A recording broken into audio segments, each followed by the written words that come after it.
তো নমস্কার বন্ধুরা, আমি অঞ্জন। ওয়েলকাম সবাইকে আমার চ্যানেল অঞ্জন ম্যাথ বাইপাসে। তো এখানে তোমরা প্রতিটা কম্পিটিটিভ এক্সামের সহজ সহজ ট্রিক্স এবং টিপস তোমরা পেয়ে যাবে। প্রতিটা অঙ্কের বাইপাস ট্রিক্স পাবে এই চ্যানেলে। তো সবাই জলদি জলদি এটাকে সাবস্ক্রাইব করে নাও, ঠিক আছে? তো আজকে আমি এসএসসিজিডি পরীক্ষা, যে লেটেস্ট সামনে পরীক্ষা আছে তোমার 27 তারিখ থেকে, তো তার বেস্ট কিছু পিআইকিউ যেগুলো 2025-এ জিজ্ঞাসা করা হয়েছিল, সেগুলো নিয়ে আমরা আলোচনা করব, ঠিক আছে? ভিডিওটা শেষ পর্যন্ত দেখো। প্রতিটা অঙ্ক বাইপাস ট্রিক্সে করা হবে, প্রতিটা অঙ্ক। এমন কোনো সিঙ্গেল অঙ্ক থাকবে না যেগুলো বাইপাস ট্রিক্সে হবে না, ঠিক আছে? তো চলো স্টার্ট করা যাক। দেখো প্রথম কি বলেছে। প্রথম বলেছে তৃতীয় সমানুপাতি বের করতে। তো তৃতীয় সমানুপাতি আমরা ছোটবেলায় কি করে বার করতাম? মধ্য সমানুপাতিটাকে দুবার ইউজ করতে হয়। প্রথম সমানুপাতিটা একবার, তৃতীয়টাকে একবার। মানে 16 ডিভাইডেড বাই দ্বিতীয় সমানুপাতি নিশ্চয়ই এটা, তাহলে এটা তলায় থাকবে। আর দ্বিতীয় ক্ষেত্রে এটাতে উপরে থাকবে, ঠিক আছে? আর নিচে কি হবে? তৃতীয় সমানুপাতি।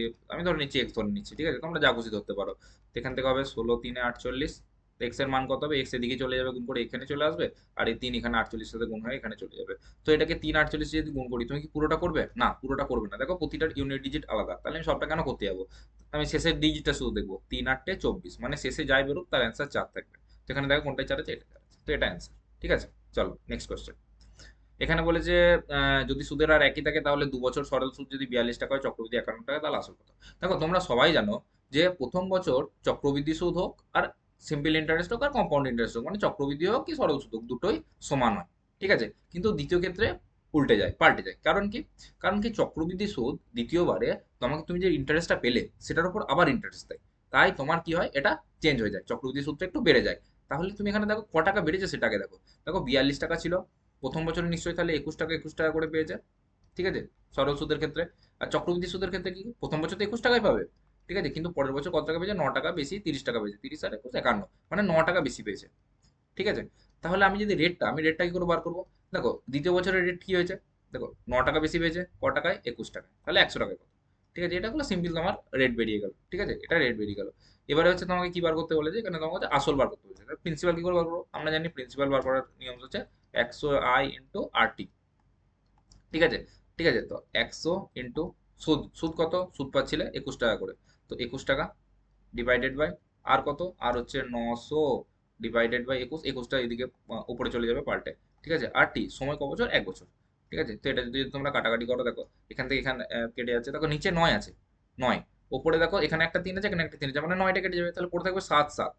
পড়ে থাকবে কি? 7 7 7 7 49। 49টা ঠিক হবে। তুমি এখান থেকে ডাইরেক্ট বলতে পারো, এখানে যদি তুমি নাও করতে, তুমি ডাইরেক্ট বলতে পারতে। দেখো তোমার এখানে উপরে 21 থাকবেই, কারণ সুদ তো তোমার 21 টাকা। তুমি আসল বার করতে গেলে তখন তোমাকে ফর্মুলা কি লাগাতে হবে? এই ফর্মুলাটাই লাগাতে হবে, তাই না? এই ফর্মুলাটাই লাগাতে হবে। তাহলে 100 × I করতে হবে। আর আয়ের মধ্যে কি আছে? আয়ের মধ্যে আছে তোমার 21। সুদ কারণ 21 টাকা। তো তুমি দেখো 21 কার কার মাল্টিপল? 3 আর 7-এর মাল্টিপল। মানে অঙ্ক উত্তরটা যেটা বেরোবে সেটা তো 3 নাহলে 7, কোনো একটা দিয়ে ভাগ যেতে হবে, ঠিক আছে? একটা না একটা হলে একটা দিয়ে ভাগ যেতে হবে। তো দেখো 44, এটা তো প্রথমেই হচ্ছিল না। 53, 5 আর 3 8 হবে না, 3 দিয়ে যাবে না।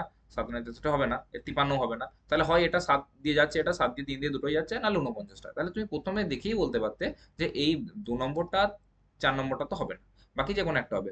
1 আর 3-এর মধ্যে বাকিটা তুমি তোমাকে এভাবে করে বের করতে হবে, ঠিক আছে? চলো নেক্সট দেখা যাক।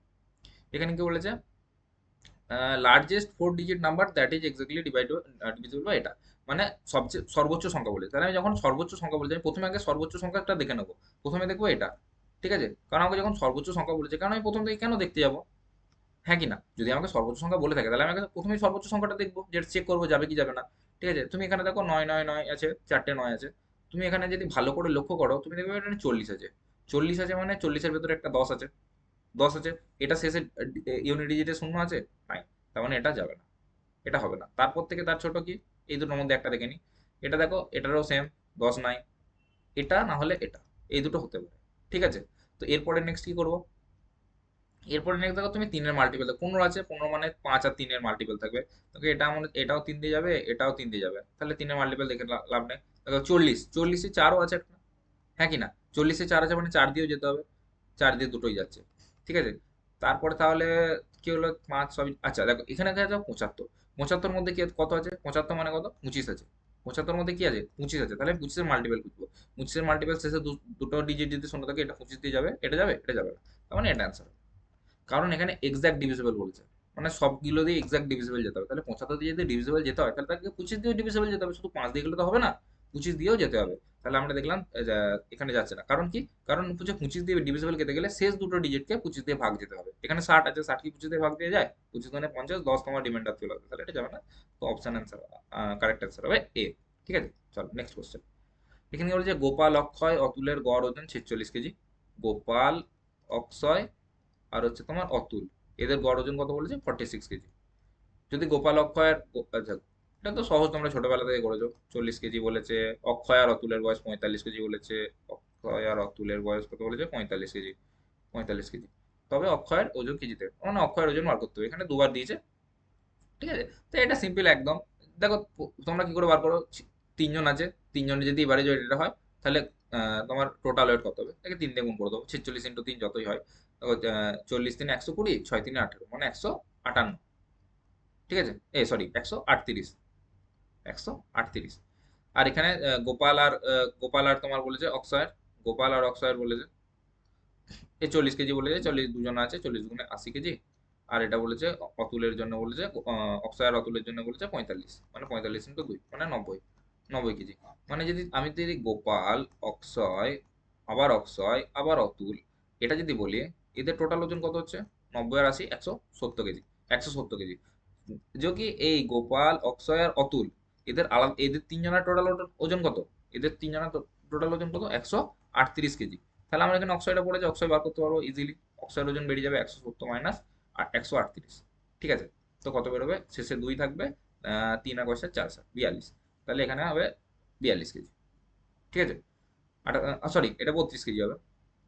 সরি একটু ক্যালকুলেশনের জন্য, 8 2 10, 4 32। তাহলে অ্যান্সার কোনটা হবে?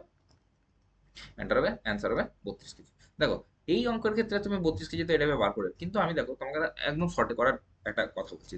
দেখো গোপাল, অক্ষয়, অতুল, ঠিক আছে, এদের 46 কেজি টোটাল ওয়েট। আমি জানি আমাকে 3 দিয়ে গুণ করতে হবে। তাহলে আমি একটা কথা বলছি, এখানে দেখো আমি কেন এই প্রসেসটা আমি লাগালাম না? এখানে ইউনিট ডিজিট দিয়ে অনেক ইজিলি অঙ্কটা করা যাবে, কিন্তু এখানে কেন লাগালাম না? কারণ এখানে 3টে ডিজিটের ইউনিট ডিজিট সমান।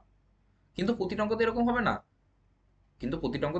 না। তো তোমাকে শিখিয়ে দিচ্ছি সেখানে কিভাবে শুধু ইউনিট ডিজিট দিয়ে অঙ্কটা করা যাবে। ঠিক আছে, দেখো আমি জানি টোটাল ওয়েট কত হবে? 46 × 3। 46 × 3 মানে 6 × 3, 6 × 3 মানে 18, 8 ইউনিট ডিজিট হবে 8।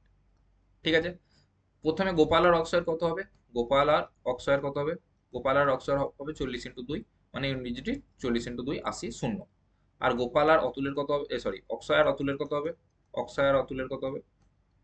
45 × 2 90 এর শূন্য, মানে ইউনিট ডিজিট এখানে পুরোটা শূন্য আসবে। তারপরে এটা তোমার তিনজনের থেকে এটা বিয়োগ করলে তাহলে 8 বিয়োগ করতে হবে। 8 যদি 10 থেকে যদি 8 বিয়োগ করো, শেষে ইউনিট ডিজিট 2 হবে। তাহলে যে অপশনটার ইউনিট ডিজিট 2, সেই অপশনটা তোমার অ্যান্সার হবে। কিন্তু এখানে দেখো এখানে 3টে ডিজিটের ইউনিট ডিজিট 2 আছে, তাই আমি এই প্রসেসটা লাগালাম না। কিন্তু প্রতিটা অঙ্ক তো এরকম হবে না যে প্রতিটাতে ইউনিট ডিজিট 2 হবে। তাই এই প্রসেসটা ভালো প্রসেস, পুরোটা অঙ্কটা করার কোনো দরকার নেই, শুধু ইউনিট ডিজিট ধরে তুমি অঙ্কটা করতে পারো। ঠিক আছে, চলো নেক্সট। ঠিক আছে, চলো তারপরে কোশ্চেন কি দেখাচ্ছে? বলছে A can do a piece of work in 32 days, B 48 days, they work together 8 days, A goes away. মানে কি, তারা একটা কাজ শুরু করে যেটা এ করতে পারে তোমার 32 দিনে, বি করতে পারে 48 দিনে। ঠিক আছে, তারা একসাথে কতদিন কাজ করে? তারা একসাথে কাজ করে 8 দিন। ঠিক আছে, তারা 8 দিন করে, তারপরে এ চলে যায়। বাকি যে বেঁচে থাকা কাজটা সেটা বি ফিনিশ করে। তার কত পার্সেন্ট? তার 60% করতে কতদিন সময় লাগবে? ঠিক আছে, দেখো এ যদি 32 দিনে করে আর বি যদি 48 দিনে করে, তাহলে এরা একসাথে কাজ করলে টোটাল কত কাজ করবে? তাহলে আমরা জানি এটার এলসিএম নিতে হয়। এলসিএম কিভাবে নাই? দেখো 32 মানে হচ্ছে 16 × 2, 48 মানে হচ্ছে 16 × 3। ঠিক আছে, দেখো 16 দুটোই কমন, তাহলে এলসিএম কত হবে? 16 × 2 × 3, মানে 16 × 2 = 32, 32 কত? 32 3 6, 3 থেকে 9, 96। কত হচ্ছে? 96। তাহলে এদের এলসিএম কত হলো? এদের এলসিএম হচ্ছে তোমার 96। 96, তাহলে টোটাল ওয়ার্ক কত হলো? এটাকে আমরা ধরে নেবো টোটাল ওয়ার্ক। এটা টিডাব্লিউ, এটা হলো টোটাল ওয়ার্ক। তাহলে 96, 96 দিনের টোটাল কাজ। এবারে এরা একদিনে কত করবে? এর এফিসিয়েন্সি কত হচ্ছে? 96কে যদি তুমি 32 দিয়ে ভাগ করো তাহলে 3। আর বি এর এফিসিয়েন্সি কত হচ্ছে? 2। তাহলে এরা যদি একসাথে কাজ করে তাহলে দিন দিয়ে একদিনে করবে 5 ইউনিট। মনে থাকবে, একদিনে করবে 5 ইউনিট। তাহলে এরা 8 দিন করবে। 8 দিন যদি একসাথে করে, তাহলে 8 দিন 5 ইউনিট করে যদি করে, তাহলে কত ইউনিট কাজ করবে? 40 ইউনিট কাজ তোমার করে দেবে। তাহলে বাকি কতটা পড়ে থাকবে? 40, 96 থেকে যদি 40 বাদ দাও, তোমার পড়ে থাকবে 56। দেখো আমি এটা অঙ্কটা আমি তোমাকে বোঝানোর জন্য আমি তো মুখে তোমাকে বলে বলে করাচ্ছি। তোমরা যখন পরীক্ষাতে করবে এগুলো সব মাইন্ডলি করবে। ঠিক আছে, এগুলো লিখে লিখে করার কোনো দরকার নেই। তোমরা তো বাচ্চা না যে 96 থেকে 40 মাইনাস করবে, শূন্য ছয় কত, ছয় চার আর কয় নয় পাঁচ, এরকম করে করার কোনো দরকার নেই। ঠিক আছে, তোমরা একদম মুখে মুখে অঙ্কটা করবে। ঠিক আছে, তারপরে কি বলছে, তারপরে বলছে তাহলে 56 ইউনিট কাজ পড়ে আছে। বলছে রিমেনিং এর 60% বি কতদিনে করবে। রিমেনিং যেটা আছে তার 60%, তার 60% কি করে বার করবে, 60% বার করবে 60/100, এর 60% বেরিয়ে গেল। দেখো তোমরা যখন পার্সেন্টেজ পড়াবো, যখন ফাউন্ডেশন পড়াবো, যখন এক্সামগুলো শেষ হয়ে যাবে, যখন ফাউন্ডেশন পড়াবো, তখন বলবো কি পার্সেন্টেজ থেকে কিভাবে তুমি ডাইরেক্ট ফ্র্যাকশন আনতে পারবে। ঠিক আছে, পার্সেন্টেজ থেকে কিভাবে ডাইরেক্ট ফ্র্যাকশন আনতে পারবে। আমরা জানি 60% এর ফ্র্যাকশন কত, 3/5, কিন্তু এটা কিভাবে এলো। দেখো 60% মানে হচ্ছে 60/100, 60/100 দেখো কাটাকুটি করো, 2 3 6, 2 5 10, তো 3/5। তো এটা 60/100 না লিখে আমরা ডাইরেক্ট 3/5 লিখবো, কিন্তু এখন তোমরা হয়তো করো না বা করেছো আগে, তোমরা হয়তো করেওছো। ঠিক আছে, তো এটা এইভাবে বার করা যাবে। তো রিমেনিং কত বার করলো, দেখো 56 × 3/5, 3/5। এবারে তুমি এখানে দেখো, তুমি এখানে ফেসে গেছো। কিভাবে ফেসে গেছো, তোমাকে দেখছো এখানে কাটাকুটি যাচ্ছে না। ঠিক আছে, তাহলে এটা টোটাল ওয়ার্ক হয়ে গেল। এখন এখন যে বি কে ওয়ার্ক করতে হবে, এটাই তার ওয়ার্ক। তার বি এর এফিসিয়েন্সি কত, বি এর এফিসিয়েন্সি হচ্ছে 2। বি এর এফিসিয়েন্সি কত, বি এর এফিসিয়েন্সি 2। তাহলে যদি একে 2 দিয়ে ভাগ করি, তাহলে কত দিনে কাজটা করবে সেটা বেরিয়ে যাবে। বেরোবে কি বেরোবে, বেরিয়ে যাবে। এবারে তুমি দেখো এখানে 2 গুণ করা মানে যা, এখানেও 2 গুণ, এখানেও 2 গুণ গুণ করা মানে তাই। ঠিক আছে, তো এই আমি দুইটাকে এখানে গুণ করে নিচ্ছি। ঠিক আছে, তো এবারে ক্যালকুলেশনটা কি করে করবে দেখো, তুমি ভালো করে দেখো, এই দুইটা এই 56 সাথে কেটে যাচ্ছে, যদি 2 কে 56 দিয়ে কাটি, 28 2 56। ঠিক আছে, তোমরা জানো। তো শেষে 5 থাকবে, তলায় কত থাকবে, 5। তলায় যেগুলো 5 আছে সেগুলো অ্যান্সার হবে, তাহলে এটা আর এটা তোমার হচ্ছে না, হচ্ছে না। ঠিক আছে, তো এটা আর এটা তোমার হচ্ছে না, তাহলে কোনটা হতে পারে। এবারে তোমরা দেখো তোমরা কি করবে, তোমরা 28 × 3 দিয়ে গুণ করবে, 3 দিয়ে গুণ করার পর 5 দিয়ে ভাগ করবে। কিন্তু এরকম করে করো না, দেখো আমি তোমাকে একটা সহজ ট্রিক্স বলছি। দেখো এই যে 3 8 24, 3 8 24, এখানে শেষ ইউনিট ডিজিট কত হবে, 4 হবে।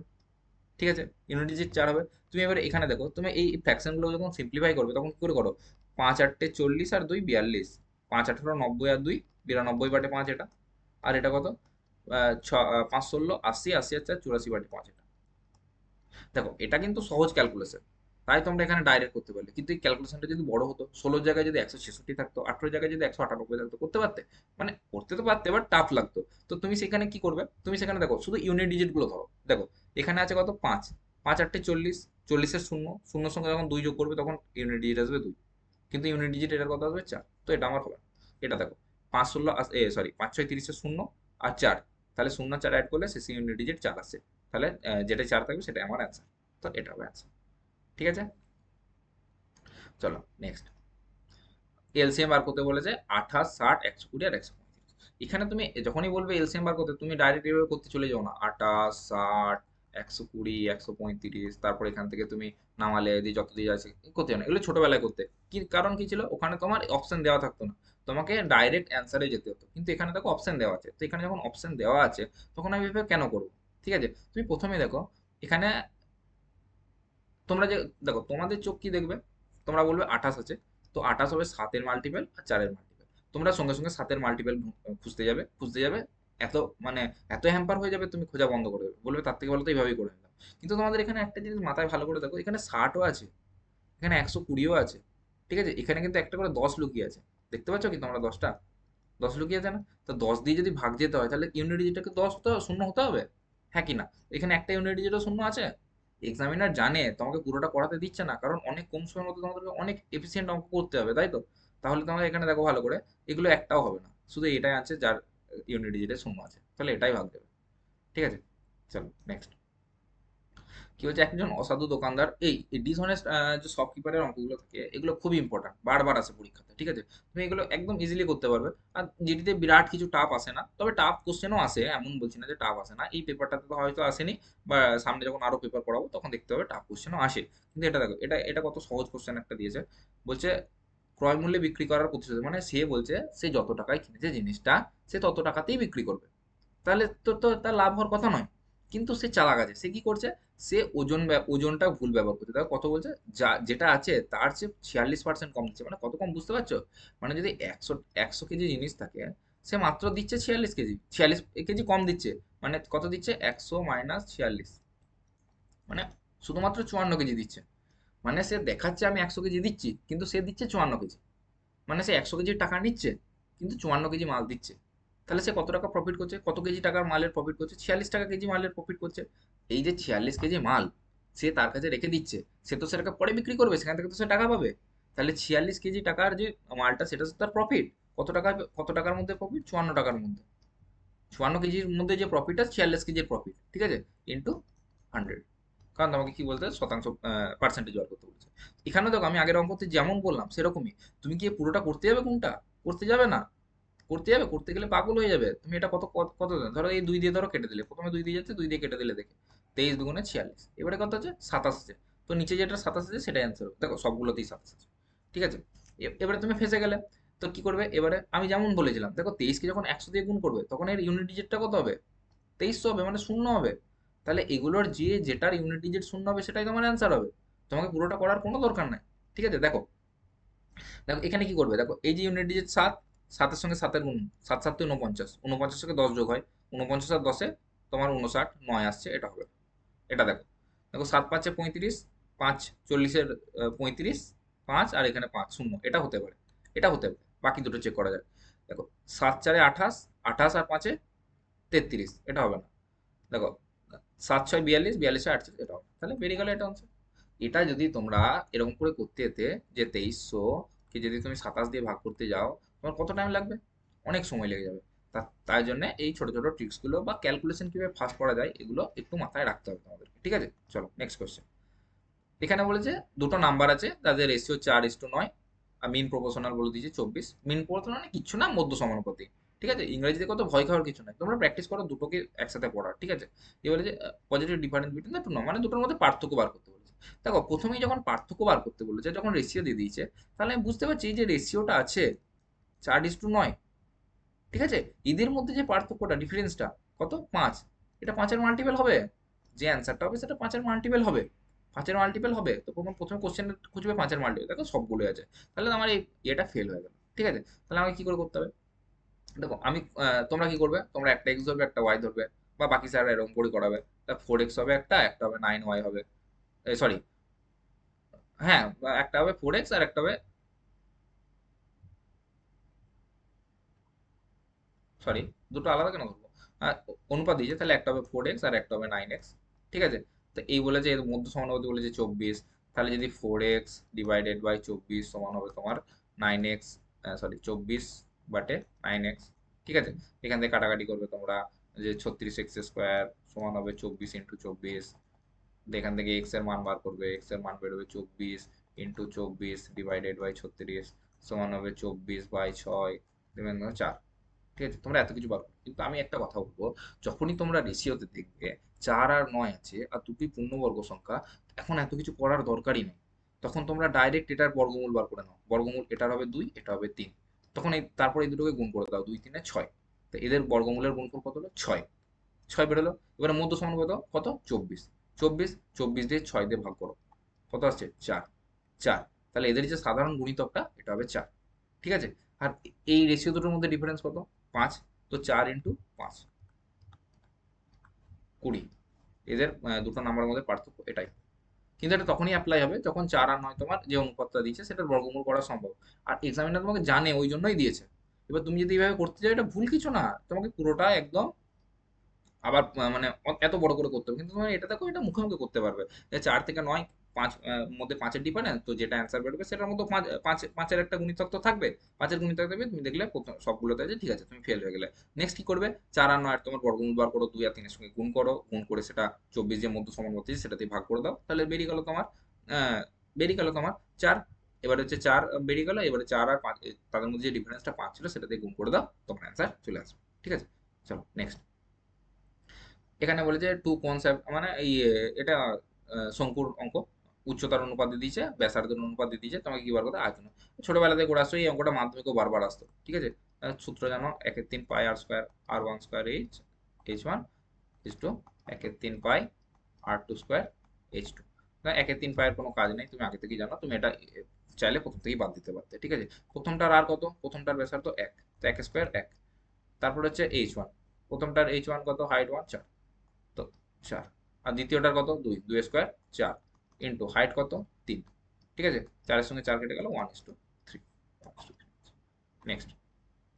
এখানে বলছে মন্দারের দুই নাতি কেতন এবং তুষার, 11 বছর বয়সী কেতন মন্দার সম্পদ থেকে কিছু টাকা পায়, 12 বছর বয়সী তুষার বাকি টাকা পায়। কিন্তু কেতন এবং তুষার তার 22 বছর হলে টাকাটা পাবে, ততক্ষণ পর্যন্ত টাকা ব্যাংকে 8% চক্রবৃদ্ধি সুদে জমা হতে থাকবে। দুজনেই যখন 22 বছর বয়স হবে তারা একই পরিমাণ অর্থ পাবে। আচ্ছা, তো এখানে কি বলেছে, এরা এক শেষে গিয়ে 22 বছর তাদের যখন বয়স হবে তখন তখন তারা কি পাবে, দেখো ভালো করে দেখো। তারা বলছে যে এখানে তাদের যখন 22 বছর বয়স হবে তারা একই পরিমাণ অর্থ পাবে। ঠিক আছে, 22 পরিমাণ। আর মন্দারের কাছে মোট কত টাকা ছিল? 24,700 টাকা ছিল। এবার তুমি অঙ্কটা দেখেই তুমি ফর্মুলা বসাতে শুরু করে দেবে, অঙ্ক করতে শুরু করে দেবে, কিন্তু তুমি যদি একটু ভালো করে ভাবো, একজনের বয়স 11 বছর, একজনের বয়স 12 বছর। তুষারের বলেছে 11 বছর, আমি লিখে দিচ্ছি তোমাদেরকে। তুষারের বলেছে, তুষার টি ফর তুষার 11 বছর, আর কিসের কেতনের বলেছে 12 বছর। সরি, তুষারের সরি, একটু করতে বলেছে, কেতানের 11 বছর আর তুষারের 12 বছর। এবার তুমি একটা কথা তুমি চিন্তা করো, যদি শেষে তারা একই অর্থ পায়, তাহলে নিশ্চয়ই দেখো, এর যখন 11 বছর বয়স, দুজনায় 22 বছরের টাকা হবে, তাহলে তুষারের টাকাটা খাটবে মাত্র 10 বছর, কিন্তু কেতনের টাকাটা খাটবে 11 বছর। খাটবে কি খাটবে না? তাহলে মন্দার যদি শেষে তাদেরকে দুজনকে সমান টাকা দিতে চায়, তাহলে তুষারকে প্রাথমিকভাবে বেশি টাকা দিতে হবে, কারণ তার টাকাটা কম বছর খাটবে। কম বছর খাটবে, তাহলে তাকে প্রথমে যদি বেশি টাকা না দেয়, তাহলে শেষে কি সমান টাকা কি করে পাবে? যদি তুষারকে প্রথমেই কম টাকা দেয়, আবার তার টাকাটা কম মাসও খাটে বা কম বছরও কাটে, কম সময়ের জন্য কাটে, তাহলে সে সে টাকাটা অ্যাট দ্য এন্ড গিয়ে কমই পাবে। কিন্তু কেতনের দেখো 11 বছর টাকাটা কাটছে, তাহলে নিশ্চয়ই তুষারকে যে টাকাটা দেবে, সে টাকাটা কেতনের থেকে বেশি হবে প্রাথমিকভাবে। হ্যাঁ কি না? এখানে ওটাই তো বলেছে, কত টাকা মন্দারের কাছে মন্দার ইয়েকে দিয়েছিল, তুষারকে দিয়েছিল। দেখো কত টাকা তুষারকে দিয়েছিল ইনিশিয়ালি, যে যে তারা শেষে গিয়ে সমান টাকা পাবে। এখানে তার কাছে কত কত টাকা ছিল? 24,700 টাকা। তাহলে আমি বলতে পারবো, এটা অঙ্কটা করেই বলতে পারবো কি, মানে কিছু না করেই বলতে পারবো, যে তার কাছে যত টাকা ছিল তার মধ্যে বেশি টাকা দিয়েছে, দুজনকে ভাগ করার সময় তুষারকে বেশি টাকা দিয়েছে। তাহলে তুষারকে বেশি টাকা দিয়েছে মানে অর্ধেকের থেকে বেশি দিয়েছে, তবেই তো বেশি দিয়েছে, নাহলে কি করে বেশি দিয়েছে? আমার কাছে 100 টাকা আছে, আমি বললাম তোমরা দুজনের মধ্যে ভাগ করে নাও, একজন বেশি টাকা নেবে, একজন কম টাকা নেবে, তাহলে তোমাকে নিশ্চয়ই একজনকে 50 টাকার বেশি দিতে হবে, একজনকে 50 টাকার কম দিতে হবে। হ্যাঁ কি না? তাহলে তুমি দেখতে পাচ্ছ 24,700 যেটা আছে, মানে 24,700 অর্ধেক কত হচ্ছে? 12,350। মানে 12,350 টাকার থেকে বেশি টাকা তুষারকে দিতে হবে। তুমি এখানে অপশন দেখো, এটা হবে না, এটা হবে না, কারণ এগুলো 12,350 থেকে কম। এবার তুমি ফেসে গেল, কিন্তু কিন্তু এখানে ফেসে গেছে। যদি পরে কোনো এরকম কোশ্চেন আসে যেখানে তিনটা অপশন এলিমিনেট হয়ে যায়, তাহলে তুমি একটা অ্যান্সারে টিক করে চলে আসতে পারবে। কিন্তু এখানে তুমি ফেসে গেলে, ঠিক আছে, তাহলে তুমি বুঝতে পারলে 12,350-এর বেশি টাকা হতে হবে, তুমি বুঝে গেলে এই দুটো আমার অ্যান্সার হবে না। ঠিক আছে, এবারে কি করে করবো? দেখো 8% হিসেবে বাড়বে। 8% মানে কত কত হচ্ছে? 8% মানে 8/100, মানে হচ্ছে দুই, যে 4 দুগুণে 8, 4 25 সঙ্গে 100, মানে 2-এর 25। ঠিক আছে, তাহলে যদি 25 টাকা যদি একে দেয়, যদি কেতানকে দেয়, তাহলে 2 টাকা বাড়িয়ে তুষারকে দেবে, 27 টাকা দেবে। হ্যাঁ কি না? দেবে তো? যদি 25 টাকা কেতনকে দেয়, তাহলে একে, কারণ একে আমি প্রথমেই বলেছি ইনিশিয়াল একে বেশি টাকা দিতে হবে, নাহলে কিন্তু পসিবল নয়। তাহলে যদি 27 টাকা যদি একে দেয়, তোমার তুষারকে দেয়, আর 25 টাকা যদি কেতনকে দেয়, তাহলে তার কাছে মোট কত টাকা ছিল? 27 আর 25 কত? 7 আছে 12, 2 হাতে রইলো 2 আগে 3 হাতে 5, মানে তার কাছে টোটাল 52 টাকা ছিল। কিন্তু সে বলেছে তার কাছে কত টাকা ছিল টোটাল? 24,700 টাকা, মানে 52 ইউনিট সমানই হচ্ছে তোমার 24,700। হ্যাঁ কি না? তাহলে একের কত আর 27-এর কত? এবার তুমি বুঝতে পারছো, এখানে 52 আর 27 কোনোদিনই কাটবে না। তার মানে এই যে 27টা, এটা উপরে থেকেই যাবে। তাহলে এই দুটো অ্যান্সার যে পড়ে আছে, তার মধ্যে যেটা 27-এর মাল্টিপেল, সেটাই তোমার অ্যান্সার হবে। হ্যাঁ কি না? কারণ এটার ইকুয়েশনটা কি হবে? ও 24,700 ডিভাইডেড বাই 52 ইন্টু 27। আর তুমি দেখতে পাচ্ছ 52 হচ্ছে তোমার 4 দিয়ে কাটছে, 13 দিয়ে কাটছে, 27 3 9 দিয়ে কাটছে। তাহলে এখানে কোনোদিনই কাটাকুটি হবে না। তাহলে 27-এর মাল্টিপেল কত হবে? 3 আর 9। তাহলে যে অ্যান্সারটা 3 দিয়ে ভাগ যাবে সেটাই অ্যান্সার হবে, 3 বা 9, যে দুটো দিয়ে যেতে হবে। তাহলে এখানে দেখো কত, শেষেরটা দেখো, 7 5 12, 12 আর আগে 13, 13 3 16, আর আগে 17, এটা যা 17। আরেকবার করি, না আরেকবার দেখো, এটা কত হচ্ছে? 7 1 8, দেখো 7 আর 1 8, আর আগে 9, 9 বাদ গেল, 5 আর 3 8, 8 হচ্ছে, 8 যাচ্ছে না 3 দিয়ে, তাহলে এটা অ্যান্সার হবে, করার কোনো দরকারই নেই। ঠিক আছে, চলো next। বলছে আহমেদাবাদ আর কলকাতা থেকে দুটো স্পিডে, একটার হচ্ছে যাওয়ার সময় 9 কিলোমিটার পার ঘন্টা, আসার সময় 18 কিলোমিটার পার ঘন্টা, কলকাতা থেকে ফিরে আসে, তাহলে গড়। আচ্ছা, এভারেজ স্পিড বার করতে, তোমরা জানো এভারেজ স্পিড বার করার ফর্মুলা আছে, 2xy divided by X plus Y. তোমরা জানো ডাইরেক্ট এটা বসে যাবে, 2xy মানে 2 ইন্টু কত কততে যাচ্ছে, 9 যাচ্ছে আর 18 কিলোমিটারে আসছে, তারপরে হচ্ছে তোমার তাহলে 18 9 27, 9 3 27, 3 6 18 12। ঠিক আছে, তোমরা মনে রাখবে যে যদি তারা একদিক থেকে যায় অন্য দিক থেকে আসে তাহলে এভারেজ স্পিড বার করার এটাই শর্টকাট ফর্মুলা। এবারে তোমরা যদি ফর্মুলা ভুলে যাও তাহলে তোমরা নর্মাল দিমাগ লাগিয়েও করতে পারো। কি করে? দেখো টোটাল ডিস্টেন্স কতটা যাচ্ছে, আমি ধরে ডিস্টেন্স তো দেওয়া না, আমি ধরে নিচ্ছি টোটাল ডি যাচ্ছে, তাহলে যাওয়ার সময় ডি, আসার সময় ডি, টোটাল এতটা যাচ্ছে, এতটা যাচ্ছে। আর কত স্পিডে যাচ্ছে? ডি বাটে, কারণ তোমাকে যখন অ্যাট দ্য এন্ড স্পিড বার করতে বলছে তোমাকে তো কি বার করতে হবে? স্পিড মানে ডিস্টেন্স বাটে টাইম। ডিস্টেন্স, উপরটা ডিস্টেন্স হয়ে গেল, নিচে টাইম। টাইমটা কি করে করবে? যাওয়ার সময় তোমার ডি ডিস্টেন্স আছে 9 কিলোমিটার/আওয়ার, তাহলে টাইম বেড়ে গেল যাওয়ার সময় টাইম। আর আসার সময় কত ডিস্টেন্স যাচ্ছে? 18 কিলোমিটার স্পিড, তাহলে তোমার এখান থেকে কি বেরিয়ে গেল? এখান থেকে তোমার এভারেজ স্পিড বেরিয়ে গেল। এভারেজ স্পিড, এবারে দেখো তুমি ভালো করে যদি লক্ষ্য করো এখানেও দুটো ডি আছে, এখানেও ডি আছে, তাহলে এখানে ডিটা ক্যান্সেল আউট হয়ে যাবে। ডিটা যদি আমি কমন নিই তাহলে উপরে পড়ে থাকবে 2, আর এখান থেকে পড়ে এখানে যদি ডিটা কমন নিই তাহলে পড়ে থাকবে 1/9 প্লাস 1/18। হ্যাঁ কি না? 1/9 আর 1/18 ডিডি কেটে যাবে। তার মানে তুমি বুঝতে পারছো এভারেজ স্পিড বার করার সময় তোমার ডি এর কোনো প্রয়োজনই নেই, কারণ এটা অলওয়েজ ক্যান্সেল আউট হয়ে যাবে। হ্যাঁ কি না? এটা অলওয়েজ ক্যান্সেল আউট হয়ে যাবে। ঠিক আছে, তো এরপরে এটা কি, এটা কত হবে? এর লসগু হবে 18 × 9, বা 18 তুমি ডাইরেক্ট লিখতে পারো। হ্যাঁ, যদি 18 লেখো ডাইরেক্ট,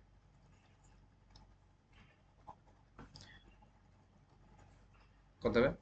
এটা হবে 18, আর হচ্ছে তোমার 9 × 2 = 18 মানে 3, 2/3/18 মানে 2/3 × 18, তাহলে 3 6 18 আর 6 2 12, 12 তোমার answer। ঠিক আছে, চলো নেক্সট। এখানে কি বলেছে? সাকসেসিভ লাগাতে বলেছে। বলেছে দেখো চারটে সাকসেসিভ ডিসকাউন্ট দেওয়া আছে, এখানে বলছে which scheme offers the most discount, মানে কে সবচেয়ে বেশি ডিসকাউন্ট দিয়েছে। ঠিক আছে, তাহলে এটা এগুলো তো ইজি, তুমি সাকসেসিভের রুলস নিশ্চয়ই জানো। সাকসেসিভের রুলস কি করে লাগাতে হয়? X plus Y plus X Y বাটে 100, প্লাস বা মাইনাস। মাইনাস কখন হয়? যখন ডিসকাউন্ট দেয় বা লস হয় তখন মাইনাস হয়, প্লাস কখন হয়? যখন প্রফিট হয়। আবার যদি একটা প্রফিট একটা লস হয় তখন আবার মাইনাস হয়। ঠিক আছে, তো এটা যদি ফর্মুলাটা তুমি লাগাও, তুমি একটা কিন্তু ভালো করে লক্ষ্য করো, তুমি এখানে যে প্রতিটা যখন এক্স প্লাস ওয়াই করবে না, প্রতিটা এক্স প্লাস ওয়াই দেখো 40, দেখো 20 + 20 40, 25 + 15 40, 30 + 10 40, 5 + 35 40। হ্যাঁ কিনা?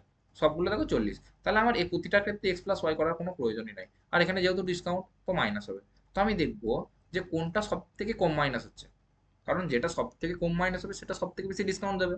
হ্যাঁ কিনা? আমাকে বলে যে সবচেয়ে বেশি ছাড় কোন অফারটা দিচ্ছে, মানে এখান থেকে সবচেয়ে কম যে কম যেটা ডিসকাউন্ট হবে, মানে কম যেটা বাদ হবে, কারণ এখানে শেষে আমার এখানে মাইনাস করতে হবে, -xy/100 করবো। ঠিক আছে, -xy/100 করবো, তো সেটা সব থেকে যেটা কম হবে কারণ সেটার ডিসকাউন্ট সবচেয়ে বেশি হবে। তো চেক করা যাক এখানে। এখানে হচ্ছে মাইনাস কত হবে? 20 × 20 মানে 400/100 মানে 4, এখান থেকে 4 মাইনাস হবে। এখান থেকে কত হবে? 25 × 15, 25 × 15 কত হবে? 5 15 75, 5 হাতে রইলো 7, 15 × 2 = 30, 30 হাতে 37, 37 তলায় দুটো শূন্য থাকবে, 3.75। আর এটা কত হবে? 30 × 10 30 + 10 40, 30 × 300 -3। আর এটা কত হবে? 35 × 5 35 × 5, 5 5 25 5, হাতে রইলো 2, 5 3 15 2 17, 17.5। তো এখানে একটা দশমিক, কারণ তলা 100 হবে, মানে তুমি সব থেকে দেখতে পাচ্ছ সবচেয়ে কম বিয়োগ হচ্ছে এটাতে, সব থেকে কম যেটাতে বিয়োগ হবে সেটা সবচেয়ে বেশি ডিসকাউন্ট হবে। হ্যাঁ কি না? তো এটা হবে answer। এটা হবে সাকসেস সবচেয়ে বেশি। ঠিক আছে, এটাতে একটা সরলীকরণ দিয়েছে তোমাকে। সবচেয়ে প্রথমে কার কাজ করতে হবে? ব্র্যাকেটের কাজ করতে হবে। তো 7 থেকে 3 বাদ গেলে হবে 4, 4-এর সঙ্গে এটা যখন গুণ করবো এই 4-এর সাথে এই 4 কেটে যাবে। ঠিক আছে, 49-এর সাথে এমনি কেটে যাচ্ছে, 7 7 49, তাহলে 4 আর 7 এখান থেকে হচ্ছে তোমার 40-এর সাথে 47, এখান থেকে বললো 47, এটার সাথে যখন গুণ করবে দেখো এখান থেকে 8 6 48, 7 6 42-এর 2, ইউনিট ডিজিটের 2, সেটা অ্যান্সার। ঠিক আছে, তুমি দেখো আমি একটা অঙ্ক কিন্তু পুরোটা করছি না, একদম শেষে গিয়ে ইউনিট ডিজিট নাহলে কিছু একটা লাগিয়ে দিচ্ছি। ঠিক আছে, এখন তো ডিজিটাল সামের কোনো অঙ্ক আসেনি, যখন আসবে তখন দেখো। ঠিক আছে? এখানে কি বলেছে? দুটো ট্রেনের দৈর্ঘ্য বলেছে 210 আর 140, তারা একই দিকে অতিক্রম করছে। একই দিকে 80 আর, তুমি জানো একই দিকে যখন যায় তখন চোর পুলিশের ক্ষেত্রে দেখবে অলওয়েজ রিলেটিভ স্পিড কি করতে হয়? মাইনাস করতে হয়, কারণ একই দিকে ভাগে। এখানে থেকে বলছে একই দিকে অতিক্রম করছে, একই দিকে অতিক্রম করলে এদের রিলেটিভ স্পিড কত হবে? 150 - 80, মানে হচ্ছে তোমার 70। ঠিক আছে, আর দুটো ট্রেন যাচ্ছে যেহেতু, তাহলে ট্রেন দুটো, যখন দুটো ট্রেন হবে তখন দুটোকে অ্যাড করতে হবে, তাহলে টোটাল ডিস্টেন্স বেরিয়ে যাবে। তাহলে 210 আর 140 কত হচ্ছে? 350। কিন্তু একটা ভালো করে জিনিস লক্ষ্য করো, এখানে অঙ্কটা দিয়েছে মিনিটে, মিনিটে বার করতে বলছে, আর এখানে দিচ্ছে মিটারে, আর এখানে দিচ্ছে কিলোমিটার/আওয়ারে। তাহলে তোমাকে প্রথমে কি করতে হবে? 70টাকে কি করতে হবে? সেকেন্ডে আনতে হবে। তো 70 ইন্টু, আমরা জানি কিলোমিটার/ঘন্টাকে যদি মিটার/সেকেন্ড আনতে হয় কি দিয়ে গুণ করতে হয়? 5/18। তাহলে এখান থেকে কত কত হচ্ছে? 70। দেখো এখানে গুণ করার কোনো দরকার নেই, এটাকে এইভাবেই রেখে দাও। ঠিক আছে, শেষে গিয়ে একদম শেষে গিয়ে সবগুলো গুণ করবো। তাই 350 কিলোমিটার যদি হয়, আর এর স্পিড যদি 70 × 5/18, 18টা গুণে এদিকে চলে যাবে, এটা হয়, তাহলে তার কতক্ষণ সময় লাগবে? দেখো 7×5 350, 350 কেটে গেল, মানে 18 সেকেন্ড সময় লাগছে। 18 সেকেন্ড মানে কত মিনিট? 18/60। 18/60 হলে তোমার হচ্ছে 6×3 = 18, 6×10=60.3। তো এটা হলো অ্যান্সার। ঠিক আছে, next। কি বলেছে? Cost price of an article which is sold for 1566, 8% profit. মানে তোমাকে এসপিটা বলে দিয়েছে। এসপি কত বলে দিয়েছে? 1566। আর কত পার্সেন্ট প্রফিট বলেছে? 8% প্রফিট বলেছে। 8% প্রফিট বলেছে। 8% প্রফিট মানে কত টাকা? 8/100 টাকা। হ্যাঁ কি না? এবার 8/100 মানে কত? 4×2 = 8, 4×25 2/25। মানে কস্ট প্রাইস যদি 25 টাকা হয়, তাহলে সেল প্রাইস যদি প্রফিট বি করে, তাহলে 25 + 2 মানে 27 টাকা। হ্যাঁ কি না? 25 + 2 27 টাকা বটে তো। তাহলে এটা যদি 25 টাকা, তাহলে তুমি যে এখানে যখন দেখবে, তোমাকে কি বার করতে বলছে? কস্ট প্রাইস বার বার করতে বলেছে। তখন কস্ট প্রাইস যদি 25 টাকা হয়, তাহলে অ্যান্সার যেটা হবে সেটা 25-এর মাল্টিপল হবে কি হবে না? বলো হবে কি হবে না? আমার করার এইভাবে করার কোনো দরকার আছে যে ফর্মুলা পেলে প্রফিট কত, প্রফিটটাকে তলায় লেখো উপরে লেখো, এইসব ফর্মুলা পেলে কোনো দরকার আছে? কোনো দরকার নেই। কারণ আমি বুঝতে গেছি যে সিপিএ হবে সেটা 25-এর কোনো একটা মাল্টিপল হবে। 25-এর মাল্টিপল এটা হবে 20, 25-এর মাল্টিপল হবে 90, হবে হবে না? হবে 100, হ্যাঁ হতে পারে 50, হ্যাঁ হতে পারে। তাহলে আমি আবার এখানে ফেসে গেলাম। কোথায় কোথায় ফাঁসলাম? এই শেষ দুটো অপশন পাবো। তুমি প্রথমে দেখি এলিমিনেট করতে পারলে যে এই দুটো হবে না। ঠিক আছে, এবারে দেখা যাক তাহলে কত হচ্ছে। 1566 টাকা হচ্ছে তোমার 27 টাকার সমান, তাহলে 25 টাকা সমান কত টাকা? এটাই তো বেরোলো। 1566 টাকা 27 টাকা সমান, মানে 27 টাকা বানিয়ে হচ্ছে তোমার 1566 টাকা। তাহলে 1 টাকা সমান কত? তাহলে 1 টাকা সমান হচ্ছে এটা বাই 27, আর তাহলে 25 টাকা পাবো কত? এটা ইন্টু ইন্টু 25। ঠিক আছে, এটা হবে। তো এখানে যখন কাটবে, তখন তুমি ভালো করে দেখতে পাচ্ছ এটা 25টা কাটছে না, আর এটা পুরোটা কেটে যাচ্ছে। পুরোটা কেটে যাচ্ছে, কিন্তু তাহলে এবারে কি করে করবে? তুমি দেখো এখানে 27-এর মধ্যে কোনো 2-5 নাই। 2-5 নাই, মানে ওপরের কোনো 2 কি কাটবে না। তাহলে ওপরের 2 কে যদি কাটে না, তাহলে আমি যদি এটাকে 2 দিয়ে ভাগ করি, কত আসছে? 2×7 = 14, 14 আর 16, 2×8 = 16, আর 2×3 = 6, মানে শেষে একটা 283 × 2। আমি এটাকে এইভাবে লিখতে পারি, 566টাকে এইভাবে লিখতে পারি। তুমি এখানে দেখো এখানের মধ্যে একটা 2 আছে, আর 25-এর মধ্যে কটা 5 আছে? দুটো 5 আছে। আছে কি না? 25-এর মধ্যে কটা 5 আছে? দুটো 5 আছে। তুমি দেখো এই যে একটা 2 আর এই একটা 5, এই 5 মিলে একটা শূন্য করবে। করবে কি করবে না? করবে। কিন্তু আর কোনো শূন্য করতে পারবে কি? কারণ শূন্য করতে গেলে শূন্য করার নিয়ম কি হচ্ছে? 2 এর সঙ্গে 5-এর গুণ করতে হবে। এবার যটা 2 থাকবে, যটা 5 থাকবে, তটা শূন্য হবে। যদি দুটো 2 থাকে, দুটো 5 থাকে, দুটো শূন্য। তিনটে 2, তিনটে 5, তিনটে শূন্য। কিন্তু যদি দুটো 2, একটা 5, মানে একটাই শূন্য হবে। কারণ একটা 2 এর সাথে একটা 5-এর গুণ করে একটাই শূন্য হয়। ঠিক আছে? সেরকম দেখো। এখানে দেখো একটা 2 আছে। 1566-র মধ্যে একটা 2 লুকিয়ে আছে। আর 25-এর মধ্যে দুটো 5 লুকিয়ে আছে। কিন্তু এখানে তো দুটো 2 নেই। কিন্তু একটা 5, একটা 2 আছে। তো একটা 5, একটা 2 মিলে একটা শূন্য তৈরি করবে। মানে যেটাই অ্যান্সার হবে সেটা শেষে একটা শূন্য থাকবে নাকি দুটো শূন্য থাকবে। এখানে দুটো শূন্য আছে, ওই জন্য এই অ্যান্সারটা হবে না। তো এটা হবে অ্যান্সার। বুঝতে পেরেছো? চলো নেক্সট। কি বলেছে? বলছে বিপুল 5400 টাকা, বিজয় 9400 টাকা একটা সরল সুদের বিনিয়োগ করে 5 বছর পর বিজয় বিপুলের থেকে 840 টাকা বেশি সুদ পায়। 840 টাকা বেশি সুদ পায় কেন? কারণ সে বেশি টাকা ইনভেস্ট করেছে। যে যত বেশি টাকা ইনভেস্ট করবে সে তত বেশি টাকা সুদ পাবে। সুদের হার যতই হোক, মানে সুদের হারটা তোমাকে বার করতে বলেছে। তাহলে ক টাকা বেশি বিজয় দেখো ইনভেস্ট করেছে 5,400, মানে 4,000 টাকা বেশি ইনভেস্ট করেছে। 4,000 টাকা বেশি ইনভেস্ট করেছে, আর 840 টাকা আমার বেশি সুদ পেয়েছে। ঠিক আছে, ওই জন্য 840 টাকা, মানে 4,000 টাকার কত সুদ, এটা তুমি সিম্পল বার করতে পারবে যে 840 টাকা সুদ পাচ্ছে 4,000 টাকায়। ঠিক আছে, তুমি এখানে P equals to sorry I equals to P R T by 100ও বসাতে পারো, কোনো অসুবিধা নেই। কিন্তু আমি একটা কথা বলবো, তোমার কাছে যখন দিমাগ আছে তখন তুমি বারবার ফর্মুলা কেন ফেলবে? বারবার ফর্মুলা ফেলে অঙ্কটা কেন করবে? তুমি একটা সিম্পল কথা ভাবো, যদি 1%, আমি রেট অফ ইন্টারেস্ট ধরে নিচ্ছি 1%। ঠিক আছে, যদি 1% রেট অফ ইন্টারেস্ট হয়, তাহলে 40,000 টাকা যদি আমি বিনিয়োগ করি, তাহলে প্রথম বছর ক টাকা পাবো? যদি 1% হিসেবে হয়, সেই 40,000 ইন্টু 1/100 মানে 40 টাকা। পাবো কি পাবো না? 40 টাকা পাবো তো। আর এখানে ক বছরের জন্য বলেছে? 5 বছরের জন্য। যদি 1 বছরের জন্য 1% সুদের হারে যদি 40 টাকা পায়, তাহলে 5 বছরে ক টাকা পাবো? 5 × 40, 200 টাকা পাবো 1% হারে। আমি ধরে নিলাম 1% সরল সুদ, তাহলে 200 টাকা পাবো। কিন্তু আমি 200 টাকা কি পেয়েছি? আমি পেয়েছি 840 টাকা। 200 টাকার কত গুণ বেশি? প্রায় 4 গুণ বেশি। তাহলে 1%-এ যদি আমি 200 টাকা পাচ্ছি 5 বছরে, তাহলে আমি 4%-এ নিশ্চয়ই 800 টাকা পাবো। কিন্তু আমি 800 থেকে একটু বেশি টাকা পাচ্ছি, মানে অ্যান্সার 4-এর থেকে একটু বেশি হবে, 4 থেকে একটু বেশি, এটাই আছে। তো এগুলো একটা হবে। বুঝতে পেরেছো কি বললাম? তুমি এখানে ফর্মুলা ফেলতে পারবে, কিন্তু তুমি যখন, মানে যখন অ্যাপটিটিউড করছো, তখন পেন পেপারের দরকার কেন? সব কোশ্চেন অত তোমাকে আমি এখানে বোঝানোর জন্য বোঝাচ্ছি, কিন্তু যখন এগুলো তুমি পরীক্ষা করবে করবে বা নিজে থেকে করবে, তখন পেন পেপার কেন ইউজ করবে বলো এত সহজ সহজ অঙ্কগুলোর জন্য? ঠিক আছে, চলো নেক্সট কোশ্চেন। এখানে বলেছে পেট্রোলের দাম 85% বৃদ্ধি পেয়েছে, তাহলে ব্যবহার কত শতাংশ কমানো উচিত যাতে খরচ মাত্র 48 টাকা বৃদ্ধি পায়। মানে কি বলছে, ধরো তোমার পকেটে 100 টাকা ছিল, ঠিক আছে, তুমি পেট্রোল ভরাতে গেছে, 100 টাকা লিটারই পেট্রোল ছিল, ঠিক আছে, তো তোমার 1 লিটার পেট্রোল চলে আসতো, কিন্তু দাম তোমার বেড়ে গেছে 85%, মানে এখন হয়ে গেছে 185 টাকা লিটার, 185 টাকা লিটার। কিন্তু তোমার পকেটে আছে 49 টাকা, সরি, তোমার পকেটে আছে 100 টাকা, তুমি 100 টাকা আছে, কিন্তু তুমি বলছো না, আমি ঠিক আছে, যখন দাম বেড়েছে আমি টাকা কিছুটা বাড়াতে পারি, কি তুমি বললে আমি 48% বাড়াতে পারবো, মানে তুমি 148 টাকা অবধি বাড়াতে পারবে, তুমি 148 টাকা অবধি বাড়াতে পারবে, তুমি বলছো তার বেশি আমি দিতে পারবো না, তাতে তুমি আমাকে যত টাকা, 148 টাকা যতটা তেল হয় তুমি ততটাই দাও। তাহলে বলেছে এখানে তোমার ব্যবহার কতটা কমানো উচিত, মানে তোমার ব্যবহার কতটা কমে যাবে, তুমি ভালো করে লক্ষ্য করো তোমার ব্যবহার কতটা কমবে। তুমি একটা কথা ভাবো, যে তুমি 185 টাকা লিটার হচ্ছে তুমি 148 টাকা দিচ্ছ, মানে 148 টাকারই তো তেল পাবে, তাহলে কত টাকা ডিফারেন্স হচ্ছে, তুমি কত টাকা কম দিচ্ছ। দেখো, 48 থেকে 25 থেকে যদি 48 বাদ দিই, তাহলে কত টাকা হচ্ছে, 8 এবং 7 15 আর 4 5 37 টাকা, তাহলে তুমি কত টাকা কম দিচ্ছ, 37 টাকা, তাহলে তুমি 37 টাকা তেলটা কিন্তু পাবে না, 37 টাকা তেলটা পাবে, 37 টাকা তেলটা কিন্তু পাবে না। তাহলে যদি 37 টাকা তেলটা না পাও 185 টাকাতে, তাহলে 100 টাকা কত, হ্যাঁ কি না। তোমাকে এখানে বলেছে তোমার ব্যবহার কত কত কত শতাংশ কমাতে হবে, তুমি দেখো 37% পাচ্ছ না, 185 টাকার মধ্যে পাচ্ছ না, ঠিক আছে, 185 টাকা দাম বাড়ার জন্য পাচ্ছ না, তো এটাকে সবসময় নিচে রাখতে হবে, আর তুমি 37 টাকা কম পাচ্ছ, তো 37টা উপরে, ঠিক আছে, যদি কাটাকাটি করো তুমি দেখতে পাবে, দেখো 37 পাচ্ছে, দেখো ডাইরেক্ট চলে যায় 5 দিয়ে 15 মানে 150, আর 5 7 35 মানে 150 আর 35 হতে 125, মানে 5 দিয়ে চলে যাবে, তাহলে 100/5 মানে হচ্ছে 5 20 মানে তোমাকে ব্যবহার কত পার্সেন্ট কমাতে হবে, 20%।